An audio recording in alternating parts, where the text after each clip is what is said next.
Hello everyone, welcome to the commerce Adda platform. This is Saumya here. चलिए आज का session start करते हैं। जो भी candidate HSCC CET mains commerce का एग्जाम देने वाले हैं, जल्दी ही आपको नोटिफिकेशन देखने को मिलेगा कि आपके मेंस के एग्जाम, यहाँ पे जो भी जॉब के अकाउंट्स लेवल की जो भी जॉब होती है उसके रिलेटेड ये एग्जाम होने वाला है। तो मैं आप लोगों को थ्योरेटिकल करा रही हूँ पूरा सिलेबस। तो माइक्रो इकोनॉमिक्स मैंने स्टार्ट की थी, जिसमें से आज का टॉपिक है प्रोडक्शन फंक्शन। कल लास्ट होगा आपका मार्केट स्ट्रक्चर। उसके बाद आपकी माइक्रो इकोनॉमिक्स खत्म हो जाएगी। आप प्लेलिस्ट में जाकर सीक्वेंस वाइज आप चेक कर सकते हो और पढ़ सकते हो। तो चलिए, without wasting any time, let's start the session. And the production function in economics, the technical law relating inputs to output has been given the name of the production function. In simple words, production function express the relationship between the physical inputs and physical output of a firm for a given state of technology. देखिए, Hindi English में मत जाइएगा, मैं समझाऊंगी आप लोगों को हिंदी में ही, और बस समझने पे ध्यान दीजिए। लैंग्वेज पे ध्यान ना दे तो बेहतर होगा। इकोनॉमिक्स की अगर भाषा में बात करी जाए तो प्रोडक्शन फंक्शन का मतलब होता है इनपुट और आउटपुट के बीच में रिश्ता। तो पहले आपको ये जानना बहुत जरूरी है कि इनपुट क्या है, आउटपुट क्या है। इनपुट का मतलब जो भी आप सामान बनाते हो, एक प्रोडक्ट बनाते हो, उसमें जो भी चीजों का इस्तेमाल होता है, जैसे कच्चा माल, रॉ मटेरियल हो गया आपका, ठीक है, आपका लेबर हो गया। तो उससे जब हेल्प से आप जब एक प्रोडक्ट बनाते हो, एक रिजल्ट बनाते हो, प्रोडक्ट, उसे बोलते हैं आउटपुट। और जिसकी मदद से बनाया जाता है उसे बोलते हैं इनपुट। तो सिंपल वर्ड्स, प्रोडक्शन फंक्शन जो है वो रिलेशनशिप बताता है फिजिकल इनपुट और फिजिकल आउटपुट के बीच में। लेकिन एक अगर आपने टर्म यहाँ पे देखा हो, गिवन स्टेट ऑफ टेक्नोलॉजी, यानी टेक्नोलॉजी जो रहेगी वो कांस्टेंट रहने वाली है। टेक्नोलॉजी में किसी भी तरीके का बदलाव नहीं आएगा। टेक्नोलॉजी का बदलाव इसलिए नहीं आना जरूरी है यहाँ पर, अगर टेक्नोलॉजी बदल जाएगी, आप खुद सोचो, तो फिर आउटपुट बहुत अच्छी तरीके से बनेगा। इनपुट की जरूरत नहीं होगी, लेबर्स की जगह हम लोग मशीन्स को ले आएंगे। जैसे टेक्नोलॉजी को आप लोगों को यहाँ पर कांस्टेंट रखना पड़ेगा। अगर मैं आपको एक एग्जांपल बताऊं, सपोज करिए एक कपड़ा है। अगर एक कपड़ा किस तरीके से बनता है, उसके लिए क्या क्या चाहिए? Cotton, thread, machine, labour, colours, chemical. तो ये सारी चीजें इनपुट है, तभी तो आपका आउटपुट बनता है, यानी कपड़ा। जब तक आप धागे नहीं होंगे, मशीन नहीं होगी, लेबर नहीं होगा, केमिकल नहीं होगा, तब तक आप कैसे क्लोथ, एक कपड़ा बनाओगे? तो कपड़ा आपका आउटपुट है, और जिससे ये हेल्प से बनाया गया है वो आपका इनपुट है। इन्हीं के बीच का रिश्ता दिखाने का काम जो है वो आपका प्रोडक्शन फंक्शन करता है। नेक्स्ट है प्रोडक्शन फंक्शन। जैसे मैंने अभी आपको बोला, ये डेफिनेशन दी हुई है, express the technological relationship between physical input and physical output, यानी जिसे हम टच कर सकते हैं अंडर द गिवन टेक्नोलॉजी। अब इसको एक लिखने का तरीका होता है, Q is equal to F multiply N L के ई। तो Q का मतलब आउटपुट, यानी आपका जो प्रोडक्ट बनकर आया है। N का मतलब लैंड, L का मतलब लेबर, K का मतलब कैपिटल, एंड E का मतलब एंटरप्रेन्योरशिप, और यही होते हैं आपके इनपुट्स। ठीक है, अब याद रहेगा इनपुट्स क्या होते हैं। अब बात करते हैं types of production function. Production function के दो टाइप्स होते हैं, शॉर्ट रन और लॉन्ग रन। इसको ना टाइम के हिसाब से देखा जाता है। शॉर्ट रन का मतलब कम समय, लॉन्ग रन का मतलब बहुत ज्यादा समय। शॉर्ट रन के बाद जैसे आप लोग जल्दी जल्दी भागते हो ना, क्योंकि शॉर्टेज ऑफ टाइम, टाइम कम रहता है, तो आप लोग फटाफट रेडी होते हो। लॉन्ग रन का मतलब आप लोगों के पास बहुत टाइम है, अगले 3 4 साल 5 साल, इस तरीके का। शॉर्ट रन के अंदर जो है, लॉ ऑफ वेरिएबल प्रोपोर्शन को शॉर्ट रन के अंदर जाना जाता है, और लॉन्ग रन के अंदर law of return to scale या फिर लॉ ऑफ डिमिनिशिंग रिटर्न के नाम से अगर जाना जाता है, तो वो लॉन्ग रन में होता है। वन बाय वन यहाँ समझ लेते हैं। शॉर्ट रन में क्या होता है कि आपका एक फिक्स्ड फैक्टर, फिक्स्ड और एक वेरिएबल फैक्टर्स होते हैं, ये आपको पहले समझना जरूरी है। फिक्स फैक्टर वो फैक्टर्स होते हैं जो कभी चेंज नहीं होते, जैसे जमीन है, लैंड हो गया, फैक्ट्री हो गया। आप उसे खींच सकते हो क्या? जमीन को बड़ा कर सकते हो, फैक्ट्री को बड़ा कर सकते हो, खींच सकते हो? नहीं कर सकते, कम समय में। शॉर्ट रन में बोला गया है। शॉर्ट रन में क्या आप फिक्स फैक्टर को चेंज कर सकते हो? नहीं मैम, हम फिक्स फैक्टर को यहाँ पर चेंज नहीं कर सकते, क्योंकि हमारे पास शॉर्ट रन है, यानी टाइम कम है। लेकिन इसके अंदर वेरिएबल फैक्टर्स वो फैक्टर्स होते हैं जिनको हम बढ़ा घटा सकते हैं, जैसे आपकी लेबर्स, लेबर की संख्या बढ़ा सकते हो ना, 10 की जगह 15 कर सकते हो, 15 की जगह 10 कर सकते हो, शॉर्ट रन में भी कर सकते हो। तो शॉर्ट रन में आपका फिक्स्ड जो फैक्टर है, आपका जो फिक्स फैक्टर है वो चेंज नहीं होता, लेकिन आप एक वेरिएबल फैक्टर को चेंज कर सकते हो, यानी आप लेबर को चेंज कर सकते हो बस शॉर्ट रन में, और आप किसी चीज को चेंज नहीं कर सकते।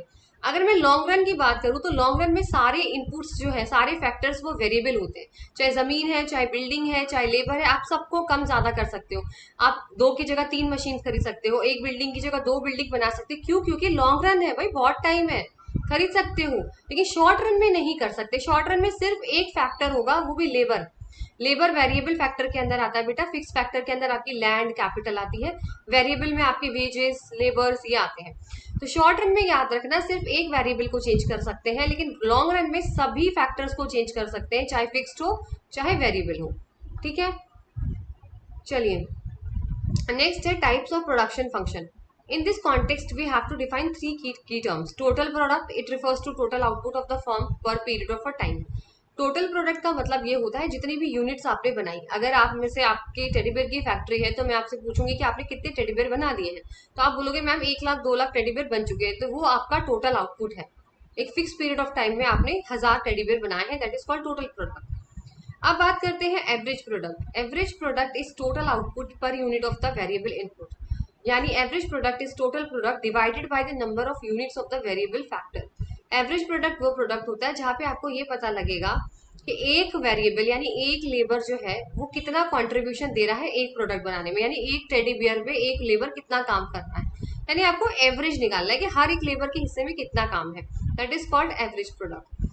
फिर आता है marginal product. Marginal product is the change in total product resulting from using an additional unit of the variable factor.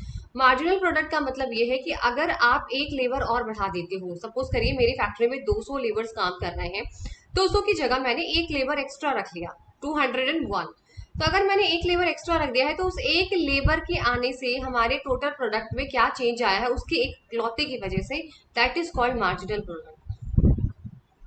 अब मैंने आपको बात करी थी कि शॉर्ट रन को हम लोग लॉ ऑफ वेरिएबल प्रोपोर्शन बोलते हैं। Law of variable proportion states that as the quantity of one factor is increased, keeping the other factor fixed, the marginal product of that product will eventually decline. This means that up to the use.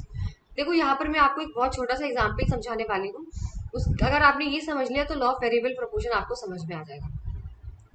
Suppose करिए मेरे पास ये 1 बीघा जमीन है, 1 बीघा जमीन है, मैंने square में जमीन बना दी है। यहाँ पे पहले एक लेबर काम करता था, तो मेरा प्रोडक्शन ऐसा है, मेरी जमीन का पूरा यूज नहीं हो पा रहा था। एक लेबर काम कर रहा था, तो यहाँ पर मेरे जमीन का पूरा यूज नहीं हो पा रहा था, क्योंकि एक लेबर कितना करेगा। तो मैंने सोचा एक लेबर और बढ़ा देते हैं, तो अब लेबर आपके पास हो गए 2। मैंने एक लेबर और बढ़ा दिया है, अब काम बहुत अच्छी स्पीड से हो रहा है, अब बहुत अच्छी खेती हो रही है, बहुत अच्छा आउटपुट आ रहा है। ठीक है, फिर मैंने सोचा एक और लगा देती हूँ तो भी कोई प्रॉब्लम नहीं है, और भी काम अच्छे से हो रहा है। फिर मैंने सोचा एक और लगा देती हूँ। अगर अब मैंने एक और लगा दिया है यहाँ पर, अब मेरा जो काम है वो बहुत स्लो पड़ जाएगा, क्योंकि मैंने ज्यादा लगा दिए हैं।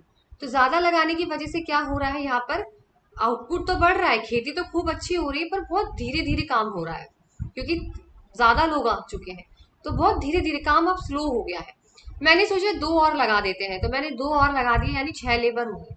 अब मैंने जब 2 लेबर लगा दिए, लेकिन जरूरत इतनी नहीं थी, जमीन उतनी की उतनी है, जमीन उतनी की रहेगी, जमीन को हम लोग नहीं खींच सकते, मैंने आपको बोला था ना फिक्स फैक्टर है, इसको हम लोग चेंज नहीं कर सकते। अब मैंने जरूरत से ज्यादा लगा दिया, अब जरूरत से ज्यादा लगा दूंगी तो बेटा मेरा आउटपुट बिल्कुल गिर जाएगा, क्योंकि ज्यादा लोग अगर आपने एक काम में लगा दिए तो सब बैठ कर यहाँ पर आप गप्पे मारेंगे, कोई काम ढंग से नहीं करेगा, वो सोचेगा वो कर देगा, वो सोचेगा वो, यानी काम को अवॉइड करेंगे और एक दूसरे पे टाल देंगे, जिसकी वजह से क्या होगा, अब मेरा जो टोटल प्रोडक्ट है वो एकदम गिर जाएगा, आउटपुट मेरा एकदम गिर जाएगा। यही चीज लॉ ऑफ वेरिएबल प्रोपोर्शन बोलती है। आई होप आपको इस एग्जाम्पल से पूरा क्लियर समझ में आ गया। देखो जरूरत से ज्यादा चीज तो खा भी नहीं सकते ना, अगर आप जरूरत से ज्यादा खाते हो तो फिर वॉमिटिंग करोगे, आप उल्टी कर दोगे, वही चीज है, आपकी तबीयत खराब हो जाएगी, लॉस में आ जाओगे आप, तो वही चीज होती है यहाँ पर। अब आपको याद करने हैं इसके अजम्पशंस, क्वेश्चंस यही से आते हैं। Assumptions of law variable proportion की बात करें, it operates in short run as factor are classified as variable and fix factor.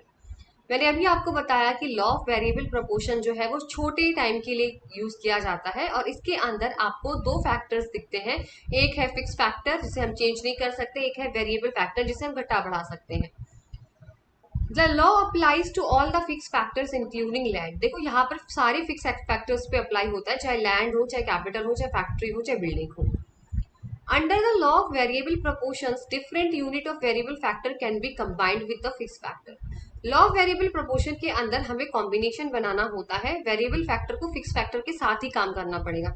Labour और जमीन एक साथ ही तो काम कर सकते हैं ना भाई, वर्कर्स जो रहते हैं खेती करेंगे, जमीन करेंगे, तो उनका कॉम्बिनेशन ही तो जरूरी है ना, वही चीज लॉ ऑफ वेरिएबल प्रोपोर्शन बोला है, अलग अलग तो काम नहीं होगा ना। This law applies to field of the production only. ये लॉ जो है सिर्फ खाली प्रोडक्शन पे ही काम करता है और किसी एरिया पे काम नहीं करेगा। The effect of changes in output due to the change in variable factor can easily determine. अगर आप वेरिएबल फैक्टर में कोई भी चेंज करते हो, सपोज करिए सॉरी, आपने लेबर्स को बढ़ा दिया या आपने लेबर्स कम कर दिए, तो उसका आपके आउटपुट पे क्या इफेक्ट पड़ेगा वो आप इजीली देख सकते हो। इजीली आप पता लगा सकते हो कि हाँ मैंने ज्यादा लेबर लगा दिया इसीलिए मेरा आउटपुट कम हो गया। यानी आपके वेरिएबल फैक्टर में अगर आप कोई भी चेंज करते हो, उससे होने वाला चेंज जो भी आपके आउटपुट पे दिखता है वो आप इजीली पता लगा सकते हैं। It is assumed that factor of production become imperfect substitute of each other beyond a certain limit. एक लिमिट के बाद जो है लेबर लैंड की जगह नहीं ले सकता, लैंड लेबर की जगह नहीं ले सकता। दोनों अलग अलग है, एक दूसरे के सब्स्टिट्यूट नहीं है। ये नहीं है कि भाई हमारे पास जमीन है तो हम लेबर से काम चला लेंगे, लेबर नहीं है तो हम वैसे काम चला लेंगे, नहीं। कैपिटल लेबर, लेबर लैंड, ये दोनों आपस में एक जगह दूसरे की जगह काम नहीं कर सकते, ये याद रखिएगा। जैसे आप लोग कहते हैं ना चाय नहीं तो कॉफी से काम चला लेंगे, वहां यहाँ पे ये चीज जो है अप्लाई नहीं होगी। The state of technology is assume to be constant during the operation of this law. अभी मैंने आपको बोला था कि टेक्नोलॉजी इसके अंदर कांस्टेंट रहेगी। And it is assume that all variable factors are equally efficient. और हम ये भी अज्यूम करते हैं कि जितने भी लेबर्स हमने लगाए हैं, जितने भी वेरिएबल फैक्टर्स हैं, वो एफिशिएंट है, अपना काम अच्छे से करना जानते हैं। फिर आता है आपका schedule of law of variable proportion. इसको जरा ध्यान से देखेंगे आप लोग। सबसे पहले मैंने आपको बोला था फिक्स फैक्टर बेटा जो कभी चेंज नहीं होता। तो आप लैंड देख रहे हो 1 1 1 1 1 1 1, प्रोडक्शन बढ़ रहा है या कम हो रहा है उससे कोई फर्क नहीं पड़ता, जमीन जितनी है उतनी ही रहेगी। कोई चेंज दिख रहा है आप लोग को 1 1 1 1 ही है। लेकिन वेरिएबल फैक्टर चेंज होते हैं। पहले मैंने एक लेबर लगाया हुआ था, मैंने एक जमीन पर एक लेबर लगाया हुआ था, वेरिएबल फैक्टर 1, तो मेरा टोटल प्रोडक्ट बन के आ रहा है, एक लेबर जो है वो 10, सपोज करिए 10 बोरी गेहूं बना रहा था जमीन पे, 10 बोरी गेहूं, एक एग्जाम्पल लेके चलते हैं, 10 यूनिट्स गेहूं, ठीक है। तो मार्जिनल प्रोडक्ट भी भाई 10 यूनिट्स, भाई एक आदमी है उसने 10 यूनिट्स बनाए तो मार्जिनल प्रोडक्ट भी 10 यूनिट ही हुआ। मार्जिनल प्रोडक्ट वही तो होता है जब जितने हम लेबर लगा रहे हैं उनका कॉन्ट्रीब्यूशन। और आपका एवरेज प्रोडक्ट भी 10 रहेगा, बिल्कुल ठीक है। फिर मैंने सोचा एक जमीन तो इतनी काफी नहीं रहती, एक आदमी कितना काम करेगा, तो मैंने एक को और रख लिया। अब मेरे पास कितने हो गए, 2 लेबर हो गए। अब 2 लेबर हो गए तो अब काम ज्यादा अच्छे से होगा, कहते हैं ना एक से भले दो। तो एक से भले दो यहाँ पे बहुत अच्छा काम कर रहे हैं, एकदम फटाफट काम हो रहा है, आउटपुट भी बढ़ रहा है, टोटल प्रोडक्ट अब 10 से 30 हो गया है, और आपका मार्जिनल प्रोडक्ट भी 20 हो गया है, क्योंकि एक अकेला जो था वो सिर्फ 10 कंट्रीब्यूट कर रहा था, लेकिन एक नया आया तो उसने 20 कंट्रीब्यूट किया। That is called MP. MP का मतलब जो जो भी नया लेबर आता जाएगा वो कितना कंट्रीब्यूट कर रहा है। एक अकेला जो नया आएगा वो पिछले के मुकाबले कितना बना रहा है। तो एक अकेला था वो 10 बना रहा था, लेकिन जब दूसरा आया तो दूसरे ने कितना बना दिया, यहाँ पे दूसरे ने बना दिया 20 यूनिट ज्यादा बनाई है दूसरे ने आके, तो टोटल प्रोडक्ट हमारे पास 30 हो गए, 30 गेहूं की बोरियां हो गई। तो एक ने 10 बनाया था और जो नया है उसने जोश जोश में 20 बनाए। तो आप देख रहे हो दैट इज एमपी भी बढ़ रहा है आपका, और एवरेज प्रोडक्ट भी आपका बढ़ रहा है। तो इसी फैक्टर को बोलते हैं first phase, that is called increasing returns two factor. जब आपका टोटल प्रोडक्ट भी बढ़ रहा होता है, आपका मार्जिनल प्रोडक्ट भी बढ़ रहा होता है, आपका एवरेज प्रोडक्ट भी बढ़ रहा होता है, उस फेज को हम लोग बोलते हैं इंक्रीजिंग रिटर्न्स टू फैक्टर। चलिए अब नेक्स्ट आते हैं, हमने सोचा एक और लगा लेते हैं, हमने सोचा एक और लगा लेते हैं। चलो एक और हमने लगा दिया, वो भी आता है तो वो भी तो कुछ ना कुछ काम करेगा आकर। तो तीसरा आया तो तीसरा आया तो तीसरा ने बनाई कितनी एमपी, 15। उसने पिछले से कम बनाई। जो थर्ड वाला आया वो आया लेकिन उसने बनाए, पर पिछले वाले में तो 20 बनाए थे ना, इसने 15 ही बनाए, लेकिन टोटल प्रोडक्ट तो बढ़ा। भाई एक अकेला आदमी 10 बना रहा था, 2 आए तो 30 बन गया, तीसरा आया तो 45 बन गया, बोरी 45 बोरी हमारे पास हो गया, लेकिन उसका अकेले का कॉन्ट्रीब्यूशन कितना था, 15, यानी कम हो गया। अब हमारी एमपी गिर रही है, यानी काम बेटा स्लो हो गया है, वो धीरे धीरे काम कर रहा है। जो नया वाला आया है उसने बहुत धीरे काम किया, इसलिए वो सिर्फ 15 यूनिट ही बना पाया, पिछले वाले से कम बनाया है उसने। इसीलिए अब हमारी टोटल प्रोडक्ट तो हमारा बढ़ ही रहा है, लेकिन हमारी एमपी कम हो गई है, एमपी कम हो गई है, और एवरेज प्रोडक्ट हमारा कांस्टेंट हो जाता है इस टाइम पे। फिर मैंने सोचा चलो एक और लगा लेते हैं, तो मैंने चौथा लेबर यहाँ पे लगा दिया, ये वाला चौथा लेबर जब मैंने लगाया तो उसने और भी कम बनाया, यानी उसने तो सिर्फ 7 ही बनाए, पिछले वाले ने कम से कम 15 तो बनाए थे, इसने उससे भी कम बनाए 7, यानी काम और भी स्लो हो चुका है बेटा, काम और भी स्लो हो चुका है, लेकिन टोटल प्रोडक्ट तो बढ़ेगा। मैम टोटल प्रोडक्ट क्यों बढ़ रहा है, देखो टोटल प्रोडक्ट इसलिए बढ़ रहा है भाई उसने तो 7 यूनिट और दिए, पहले वाले ने 10 बनाए, दूसरे ने 20 बनाए, तीसरे ने 15, चौथे ने 7, टोटल मिला के तो टेडी बियर, चलो टेडी बियर ही लगा लो, टोटल मिला के तो 52 टेडी बियर्स बन चुके हैं ना। टोटल प्रोडक्ट तो बढ़ रहा है लेकिन मार्जिनल एक एक का कंट्रीब्यूशन कम होता जा रहा है, यानी काम धीरा बहुत धीरे हो गया है। तो ये वाला जो फेज होता है इसे बोलते हैं डिमिनिशिंग रिटर्न टू फैक्टर, यानी टोटल प्रोडक्ट तो बढ़ेगा लेकिन हमारा एमपीएपी जो है वो गिरने लगता है, मार्जिनल प्रोडक्ट और एवरेज प्रोडक्ट, क्योंकि काम बहुत स्लो करने लगते हैं ये लोग, क्या करने लगते हैं, स्लो हो जाते हैं बहुत ज्यादा। फिर आता है, मैं सोचती चलो एक दो एम्प्लॉयज और लगा लेते हैं, तो मैंने पांचवा एम्प्लॉय लगाया तो एकदम टीपी जो है वो कांस्टेंट हो गया, टोटल प्रोडक्ट जो है उतना का उतना ही बढ़ा। मतलब एक जो आखिरी वाला जो मैंने लगाया अभी पांचवा वाला, उसने तो कुछ बनाया ही नहीं, यानी वो बैठ के क्या कर रहा था, गप्पे मार रहा है आके बस खाली, उसने तो कुछ बनाया ही नहीं, इसलिए टोटल प्रोडक्ट वही की वही रुक गया है। मार्जिनल प्रोडक्ट हो गया है जीरो, क्योंकि जब टोटल प्रोडक्ट आपका बेटा मैक्सिमम पे पहुंच जाता है कि भाई रुक जाओ इससे ज्यादा मत लगाना, तो आपका मार्जिनल प्रोडक्ट जीरो हो जाता है और एवरेज प्रोडक्ट तो आपका गिर ही रहा है। लेकिन फिर भी आप नहीं रुकते और आपने एक और लगा दिया, तो एक और लगा दिया तो बेटा आपका जो टोटल प्रोडक्ट है लॉस में आप चले जाओगे, गिरने लगेगा, मार्जिनल प्रोडक्ट आपका नेगेटिव में आ जाएगा और एवरेज प्रोडक्ट तो आपका गिर ही रहा है। तो जिसे बोलते हैं नेगेटिव रिटर्न टू फैक्टर, जब आपका टोटल प्रोडक्ट गिरने लगे, यानी अब तो आप बीमार हो गए, आपने इतना खा लिया है, टोटल प्रोडक्ट आपका गिर गया, मार्जिनल प्रोडक्ट आपका नेगेटिव हो गया और एवरेज प्रोडक्ट आपका वो भी आपका गिर रहा है, जिसे बोलते हैं नेगेटिव रिटर्न्स टू फैक्टर। ये तीन फेज आपके लिए बहुत इंपॉर्टेंट थे। अगर अब मैं आपसे पूछूं कि इसके रीजंस क्या क्या थे, तो ये अभी मैंने आपको बताया कि पहला रीजन था increasing return to a factor का, कि better utilization of fix factor. Fix factor का हमने बहुत अच्छी तरीके से यूज करा, भाई हमने दूसरा लगा लिया था ना, एक जमीन थी हमारे पास तो हमने दूसरा वर्कर भी लगा दिया था, तो आप देख से भले दो अच्छा काम कर रहे थे। Increase efficiency of variable factors, indivisibility of fix factor, यानी फिक्स फैक्टर को हम डिवाइड नहीं कर सकते, आधा तुम ले लो आधी जमीन तुम ले लो, ये चीज यहाँ पे नहीं होती है, इसीलिए यहाँ पर इंक्रीजिंग रिटर्न्स टू फैक्टर था। यानी इस फेज पर हमारा टोटल प्रोडक्ट भी बढ़ रहा था, मार्जिनल प्रोडक्ट भी बढ़ रहा था और एवरेज प्रोडक्ट भी बढ़ रहा था। फिर दूसरा आता है डिमिनिशिंग रिटर्न टू फैक्टर, जिसके अंदर होते हैं ऑप्टिमम कॉम्बिनेशन ऑफ फैक्टर्स और इम्परफेक्ट सब्स्टिट्यूट। डिमिनिशिंग का मतलब देखो हमने एकदम अच्छा कॉम्बिनेशन बैठा दिया था कि भाई इतने लेबर हो गए हैं और इतनी इस जमीन पर इतने लेबर काफी हैं, ना वो इसकी जगह ले सकता है ना वो उसकी जगह लेगा, जैसे मैंने बोला था ना इम्परफेक्ट सब्स्टिट्यूट, बस अब यहाँ रुक जाओ, क्योंकि अगर आपने ज्यादा किया यहाँ पे काम आपका स्लो हो चुका है, इसलिए आप वहां पे बोल देते कि बस अब मत करना आगे कुछ भी, यानी आपका पेट ने आपको वार्निंग दे दी है कि अब आपका पेट भर चुका है अब मत खाइएगा। फिर आता है negative return two factor. Negative कब हो जाता है बेटा, जब आपका टोटल प्रोडक्ट गिर जाए और एमपी आपका नेगेटिव चला जाए। नेगेटिव का मतलब यही होता है कि आपने अब हद से ज्यादा लगा दिए हैं, फिक्स फैक्टर का लिमिटेशन हो चुका है, जमीन उतनी की उतनी हो गई है, लेबर ज्यादा लगा दिया है आपने, दोनों के बीच कोऑर्डिनेशन अच्छा नहीं है, वेरिएबल और फिक्स फैक्टर के बीच कोऑर्डिनेशन अब बहुत खराब हो चुका है, और वेरिएबल फैक्टर्स जो है लेबर्स है वो भी अपना काम अच्छे से नहीं कर रहे हैं, कोई भी कॉन्ट्रीब्यूशन नहीं दे रहे हैं, इसीलिए अब नेगेटिव रिटर्न टू फैक्टर यहाँ पर आ गया है। ग्राफ देख रहे हो आप लोग यहाँ पर, तो ये ग्राफ यही है, सबसे पहला पॉइंट आप देख रहे हो पॉइंट ऑफ इन्फ्लेक्शन, स्टेज 1 जहां पे आपका सब कुछ सही चल रहा होता है, स्टेज 2 काम धीरे हो चुका है, धीरे का मतलब आपका टोटल प्रोडक्ट मैक्सिमम पॉइंट पे पहुंच चुका है और आपका एमपी बेटा जीरो हो चुका है, आपका टोटल प्रोडक्ट मैक्सिमम हो गया है, आपका मार्जिनल प्रोडक्ट जीरो हो गया है। ये है थर्ड स्टेज जहाँ टीपी बेचारा गिरने लगा है, टोटल प्रोडक्ट यानी आप लॉस में आ रहे हो आप, और आपका एमपी एकदम नीचे चला गया है, लाइन कट कर दिया है, यानी यही हो गया है नेगेटिव। ये बहुत इंपॉर्टेंट है, बहुत इंपॉर्टेंट, मैंने आपको पहले ही बता दिया लॉ ऑफ वेरिएबल। चलिए दूसरा आता है, मैंने आपको बोला था लॉन्ग रन के लिए अगर हम यूज करते हैं तो लॉ ऑफ डिमिनिशिंग रिटर्न का यूज करते हैं।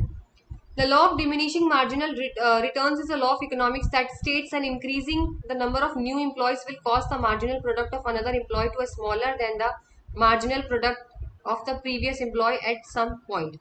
देखो यहाँ पर सिर्फ एक चीज याद रखना, लॉ ऑफ डिमिनिशिंग चीजें वही है, चार्ट भी वही है, बस ये बोलता है कि जो जैसे जैसे नया नया एम्प्लॉय आता रहेगा, नया नया लेबर आता रहेगा ना, वो पुराने वाले से तो कम ही कंट्रीब्यूट करेगा। मैंने आपको बताया था ना कि पहला वाला आया था तो उसने 10 बनाए थे, लेकिन दूसरा आया उसने 20 बना दिए, पहले वाले से दुगना बनाया, लेकिन जो तीसरा वाला आया उसने सिर्फ 15 ही बनाए, चौथा आया उसने सिर्फ 7 ही बनाए, पांचवा आया उसने तो कुछ बनाया ही नहीं, जीरो। तो यानी जैसे जैसे लेबर आपके बढ़ते जाएंगे वैसे वैसे क्या होगा, पुराने के मुकाबले वो लोग कम बनाएंगे, सामान कम बनाएंगे। तो यही चीज बोली गई है कि मार्जिनल प्रोडक्ट जो है उस एम्प्लॉय का पुराने वाले से छोटा ही रहने वाला है। ये है आपका लॉ ऑफ डिमिनिशिंग रिटर्न। अब बात करते हैं एक्सप्लिसिट कॉस्ट और इम्प्लिसिट कॉस्ट की। देखो explicit cost a transaction that has measurable cost to a firm, purchase of new assets, hiring of workers, purchase of raw materials. Explicit cost का मतलब वो पैसा होता है जो आप अपनी जेब से निकाल कर देते हो, आप अपनी जेब से जो भी चीज निकाल कर देते हो that is called explicit cost. आपने कोई नई मशीन खरीदी, आपने जेब से पैसा दिया, आपने वर्कर्स की सैलरी दी, वेजेस दिया, आपने पैसे दिए, समझ में आ गया? एक्सप्लिसिट अपनी जेब से पैसा देना। But implicit cost is a decision which leads to lower income but is not recorded on the balance sheet. Implicit cost बेटा वो कॉस्ट होती है जो आपने पैसा आपकी जेब से नहीं जाता। अब मैम हमारी जेब से कैसे पैसा नहीं जाता? अगर मैं आपको एग्जाम्पल से बताऊं, सपोज करिए मेरे पास एक रूम था जिसको मैं रेंट पे दे सकती थी। मेरे पास एक रूम था जिसको मैं रेंट पे दे सकती थी और अच्छा खासा पैसा मैं कमा सकती थी। लेकिन पैसा ना कमाने की जगह मैंने उस रूम को अपने ऑफिस का काम के लिए मैंने अपना ऑफिस बना लिया, उसी में मैं काम करती। तो मैंने यानी जो पैसा मैं कमा सकती थी और जो मैं नहीं कमा पाई, that is called implicit cost. चलिए अब बात करते हैं theory of cost. Cost of a firm is incurred to establish the production unit and to purchase different factors of production. Cost का मतलब वही होता है जब आप कोई भी बेटा आप फैक्ट्री सेटअप करते हो, आप सामान बनाते हो, तो खर्चा तो लगेगा ही। फिक्स्ड भी लगता है, फैक्ट्री है, सैलरी है, सबको देना है, रॉ मटेरियल लाना है, सब कुछ है, वही कॉस्ट होती है। एक प्रोडक्ट को बनाने के लिए जो भी लागत लगती है, जो भी cost, that is called cost. Cost जो है वो डिवाइड होती है दो चीज में, फिक्स कॉस्ट और वेरिएबल कॉस्ट। अभी मैंने आपको बोला फिक्स कॉस्ट वो कॉस्ट होती है जो चेंज नहीं होगी। यानी सपोज करिए कि मैंने कोचिंग सेंटर ओपन किया और कोचिंग सेंटर रेंट पे मैंने एक कमरा लिया था और बिजली है उसमें, पानी की फैसिलिटीज है, लेकिन बच्चे कोई भी पढ़ने नहीं आए। तो आप मुझे एक बात बताइए, क्या मैं वो पैसे नहीं दूंगी रेंट के? भाई बच्चे आए पढ़ने या बच्चे पढ़ने ना आए, फिर भी मुझे जो है वो मुझे यहाँ पर अपना रेंट का पैसा, बिजली का पैसा देना ही होगा। तो फिक्स कॉस्ट वही होती है, चाहे आप प्रोडक्शन करो, चाहे आप प्रोडक्शन मत करो, चाहे बढ़े चाहे ना बढ़े, लेकिन फिक्स कॉस्ट तो फिक्स रहेगी, वो तो आपको देनी ही देनी है। लेकिन वेरिएबल कॉस्ट वो कॉस्ट होती है जैसे जैसे प्रोडक्शन बढ़ेगा वैसे वैसे वेरिएबल कॉस्ट भी बढ़ती है। ये मैं आपको आगे बताऊंगी। तो फिक्स कॉस्ट मैंने बता दिया, fix cost are expenses that does not change in the proportion to the activity of business. जो चेंज नहीं होते, जैसे रेंट है वो तो देना ही देना पड़ेगा, सैलरी है वो तो देनी ही देनी पड़ेगी। ठीक है, इसका जो चार्ट होता है ग्राफ, वो देखो टीएफसी बनता है, टीएफसी यानी कि कभी जीरो नहीं होगा। इसीलिए देखो स्ट्रेट लाइन हॉरिजॉन्टल लाइन में इसका जो ग्राफ है वो बनाया गया है, क्योंकि ये चेंज नहीं होता इसीलिए। Variable costs change in the direct proportion to the activity of a business such as sales or production volume.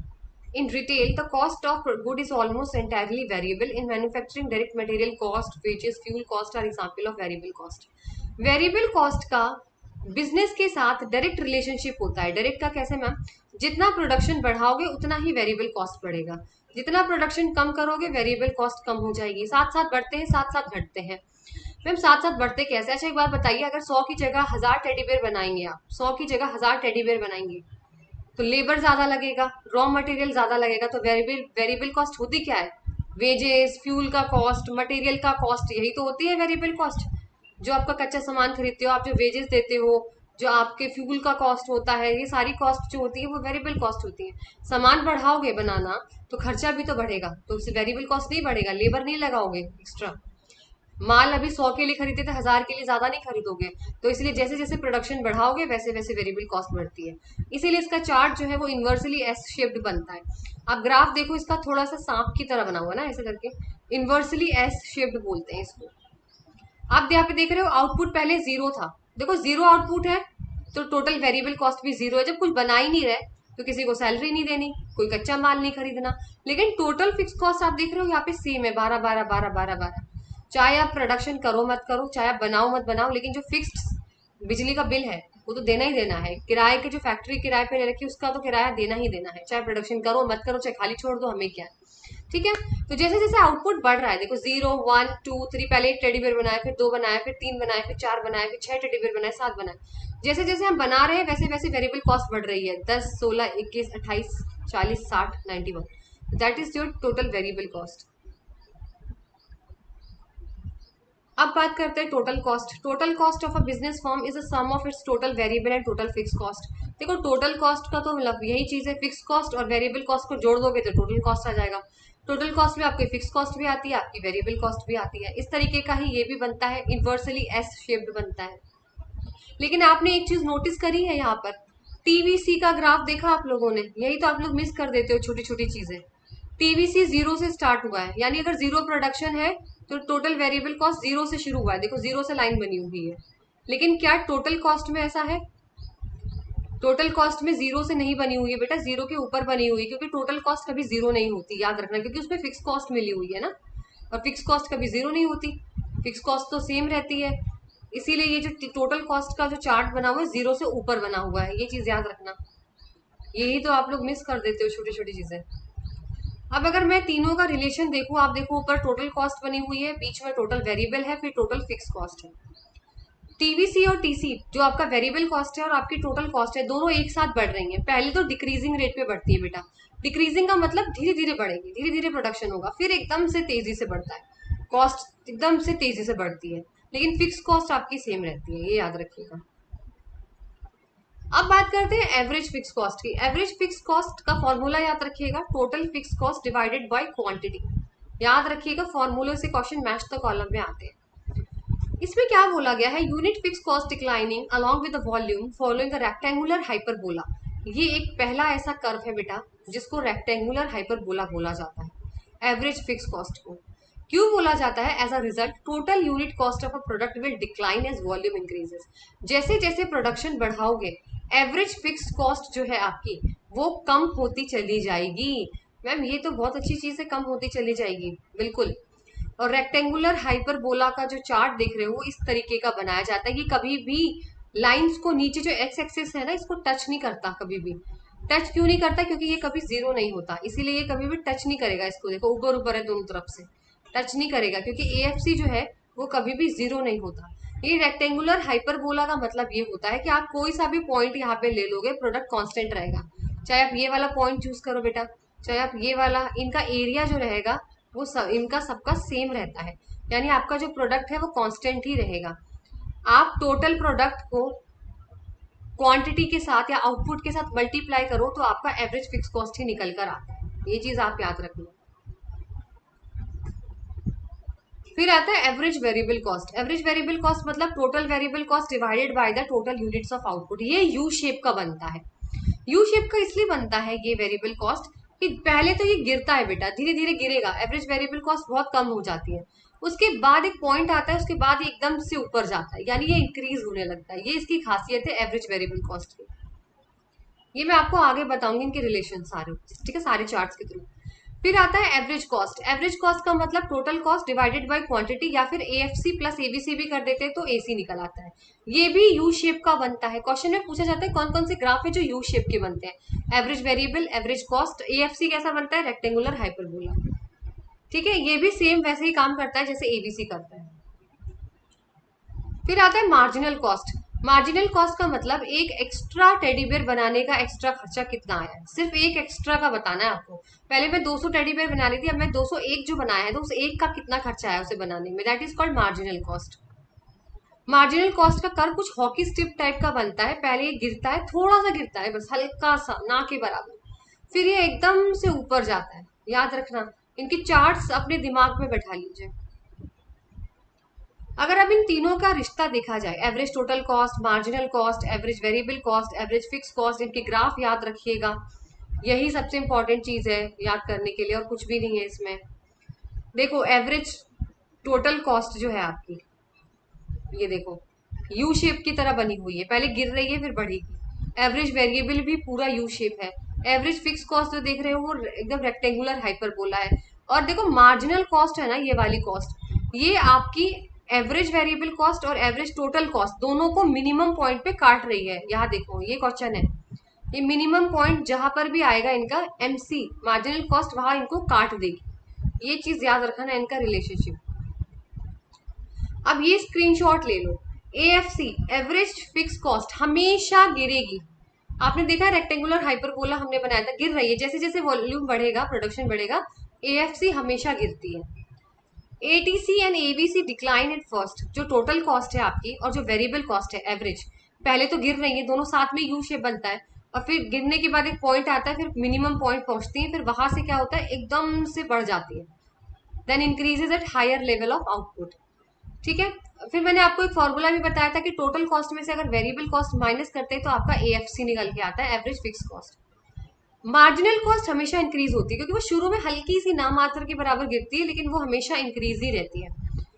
साथ ही साथ मैंने अभी बोला था कि एमसी जो है वो कट करता है टोटल कॉस्ट को, और एवरेज वेरिएबल कॉस्ट के मिनिमम पॉइंट पे वो काट के ऊपर निकलता है, ये भी मैंने आपको दिखाया। एक चीज याद रखिएगा कि आपकी मार्जिनल कॉस्ट जब एवरेज के नीचे रहती है तो इसका मतलब आपकी एवरेज वैल्यू गिर रही है। लेकिन अगर आपकी मार्जिनल कॉस्ट आपकी एवरेज वैल्यू से ऊपर होती है तो समझ लेना एवरेज कॉस्ट जो है आपकी वो बढ़ रही है। ये आपको याद रखना है एग्जाम के पॉइंट ऑफ व्यू से। अब बात करते हैं economies of scale versus diseconomies of scale. Economies of scale क्या है और डिस इकोनॉमीज ऑफ स्केल क्या है, ठीक है। इकोनॉमीज ऑफ स्केल की अगर मैं बात करूं यहाँ पर तो मैं आपको सीधी सी भाषा में यहाँ पे बता देती हूँ पहले। इकोनॉमीज ऑफ स्केल का मतलब होता है the cost advantage that an enterprise obtains due to expansion it leads to reduction in unit cost as the scale of operation increases. Economies of scale का मतलब ये होता है अपना प्रोडक्शन ज्यादा से ज्यादा बढ़ाएंगे तो आपको कॉस्ट में फायदा मिलेगा। जितना ज्यादा प्रोडक्शन करोगे उतनी आपकी जो यूनिट कॉस्ट है, आपकी कॉस्ट है, वो उतनी ही जो है वो कम होती चली जाएगी। मैम ऐसा कैसे हो सकता है? अच्छा मैं आपसे बोलती हूँ कि घर में सिर्फ मुझे 1 कप चाय बनानी है, सिर्फ 1 कप, तो वो 1 कप का चाय, उसमें चाय पत्ती, अदरक, इलायची, चीनी, दूध, अगर मैं बात करूँ तो 15 रुपए की एक चाय बनती होगी घर के अंदर, 15 रुपए लग जाते हैं 1 कप की चाय। अगर मैं आपसे बोलूँ कि आपकी दुकान खोलनी है और आपको 1000 लोगों की चाय बनानी है, 1000 लोगों की चाय बनानी है, प्रोडक्शन ज्यादा करना है, तो फिर आपका पर यूनिट कॉस्ट कम होगी। कम कैसे होगी? तब ये वाली चाय है, अब आप 1000 रुपए की 1000 लोगों के लिए चाय बना रहे हो तो दूध के पैकेट की जगह आप इकट्ठा दूध मंगवाओगे कंटेनर में, आप बोरी की पूरी चीनी मंगाओगे, है ना। तो जब आप बल्क में लेकर आते हो बेटा, ज्यादा में लेके आते हो तो आपको डिस्काउंट मिलता है, तब यही वाली चाय आपकी 5 रुपए, 6 रुपए या 7 रुपए की पड़ेगी। तो यानी जब आप ज्यादा से ज्यादा प्रोडक्शन करते हो उसकी वजह से आपको कॉस्ट की एडवांटेज मिलती है, क्योंकि आपकी पर यूनिट कॉस्ट है वो कम होती चली जाती है, क्योंकि वो कम कम बढ़ती है ना सबको। अगर मैं आपसे बोलूं, अच्छा मैं आपसे बोलती हूँ, चलो पिज्जा है, पिज्जा को अगर मैं बोलूँ कि 5 लोगों में बांट दो तो आप बड़े बड़े पीसेस आएंगे सबके हाथ में। अगर मैं ये बोलूँ 50 लोगों को बांटो तो इतना इतना आएगा सबको, 50 लोगों में तो कितना ही आ जाएगा, 1 चम्मच भी नहीं आने वाला। तो यही चीज कॉस्ट की बोली तो सबके सब में थोड़ी थोड़ी थोड़ी कॉस्ट आ जाएगी। इसी वजह से क्या है, पर यूनिट कॉस्ट कम हो जाती है। इसके दो रीजन होते हैं, इंटरनल और एक्सटर्नल। तो आप देख रहे हो ना ये कर्व बना हुआ है LRAC लॉन्ग, आपका एवरेज कॉस्ट बना हुआ है लॉन्ग रन का। इसमें यही होता है कि जैसे जैसे आप प्रोडक्शन बढ़ाओगे आपकी एवरेज यूनिट कॉस्ट कम होती चली जाएगी। इस चार्ट से आपको यही बताया जा रहा है। इसके दो कारण होते हैं बेटा। सबसे पहला रीजन यही होता है इसका कि आपको देखो बल्क में आप चीज खरीदते हो, यानी होलसेल में इकट्ठा खरीदते हो, आपको डिस्काउंट मिलता है, सबसे पहली चीज। इंटरनल में तो आपको ये फायदा होगा, आपकी यानी आपकी टेक्नोलॉजी बहुत अच्छी है, आपके पास रिसोर्सेज बहुत अच्छे हैं, आपके पास रॉ मटेरियल बढ़िया है, इसीलिए तो आप जो है वो सस्ते में बना रहे हो, इतनी सारी चीजें एक्सपेंशन कर सकते हो। अगर मैं एक्सटर्नल की बात करूँ तो एक्सटर्नल का सपोर्ट हो जाता है आपको। सरकार सोचती है कि भाई इतना प्रोडक्शन ये लोग कर रहे हैं, इनको टैक्स में छूट दे दो, इतना प्रोडक्शन ये लोग कर रहे हैं, वहाँ की रोड सही करवा दो, इनको बिजली में थोड़ा सा डिस्काउंट दे दो, है ना, इनकी फैसिलिटीज अच्छी करवा दो। तो ये होता है तरीका। लेकिन अगर मैं वही डिस इकोनॉमीज की बात करूं तो डिस इकोनॉमीज में जो है are the forces that cause larger firms and government to produce goods and services at increase per unit cost, यानी ये ऑपोजिट है। अभी मैंने आपको इकोनॉमीज ऑफ स्केल बताया था, उसका उल्टा है डिस इकोनॉमीज। यानी अगर आपने हद से ज्यादा प्रोडक्शन कर दिया, हद से ज्यादा आपने अपना बिजनेस बड़ा कर दिया, क्योंकि इकोनॉमिक्स का स्केल का मतलब बड़ा करो बिजनेस को, लेकिन अगर आपने हद से ज्यादा बड़ा कर दिया तो फिर आपकी कॉस्ट घटने की जगह बढ़ जाएगी। ये चीज बोलता है डिस इकोनॉमीज ऑफ स्केल। इसका उल्टा अब एक चीज दिखाती हूँ आपको यहाँ पे। अगर आप ये चार्ट देख रहे हो तो इकोनॉमीज ऑफ स्केल में आप ग्रीन कलर का ये पॉइंट जो देख रहे हो यहाँ, इसका मतलब आपकी एवरेज कॉस्ट बेटा गिर रही है, आपकी एवरेज कॉस्ट गिर रही है, जो कि बहुत अच्छी बात है, क्योंकि आपके पास लेबर अच्छा है, आपको डिस्काउंट मिला, आपके पास मशीन्स अच्छी हैं, आपको लोन दिया गवर्नमेंट ने, बहुत बढ़िया। लेकिन एक पॉइंट आता है कांस्टेंट का। यहाँ पे कांस्टेंट का मतलब आप रुक जाओ, इसके आगे नहीं बढ़ना। लेकिन वो है आप क्या करो, लालची हो तो आप क्या करोगे, इसके आगे आप बढ़ गए। अब जब आप इसके आगे बढ़ गए, ये जो रेड लाइन आ गई, तो ये होती है डिस इकोनॉमीज ऑफ स्केल। अब आपने इतना ज्यादा बड़ा बिजनेस कर लिया है कि वो संभल नहीं रहा। यानी अब जो है कम्युनिकेशन की प्रॉब्लम है, लोग कंफ्यूज हो रहे हैं किस कौन सा काम क्या करना है, फालतू में लोग बैठे हुए टाइम वेस्ट कर रहे हैं। सब बस आपको आ रहा है, दो एक एक काम दो दो बार हो जा रहा है, वेस्टेज हो रही है चीजों की, डिसीजन नहीं लिया जा पा रहा है। ये है डिस इकोनॉमीज ऑफ स्केल, जहां पे आपकी कॉस्ट अब बढ़ जाएगी, यानी अब आप लॉस पे आ जाओगे। इसलिए कहते हैं ये पूरा प्रोडक्शन फंक्शन सिर्फ आपको एक चीज सिखाता है, एक लिमिट तक ही सारे काम करिए। अगर एक लिमिट से ज्यादा करेंगे तो नुकसान ही नुकसान है, अगर एक लिमिट के अंदर तक काम करेंगे तो प्रॉफिट ही प्रॉफिट है। That is your law of production जो यहाँ पे बोला जाता है। आई होप आप लोगों को ये टॉपिक एकदम क्लियर समझ में आ गया हो। नेक्स्ट आप लोगों को मार्केट स्ट्रक्चर कराने वाली हूँ, फिर आपका माइक्रो पूरा कंप्लीट हो जाएगा। प्लेलिस्ट में मैं डाल देती हूँ, आप लोग इकट्ठे पढ़ सकते हो वहां पर। चलिए, अगर वाकई आपको अच्छा लगे सेशन तो मुझे कमेंट सेक्शन में जरूर बताया करिए। तब तक मिलते हैं आपसे नेक्स्ट सेशन में। Till then goodbye, take care.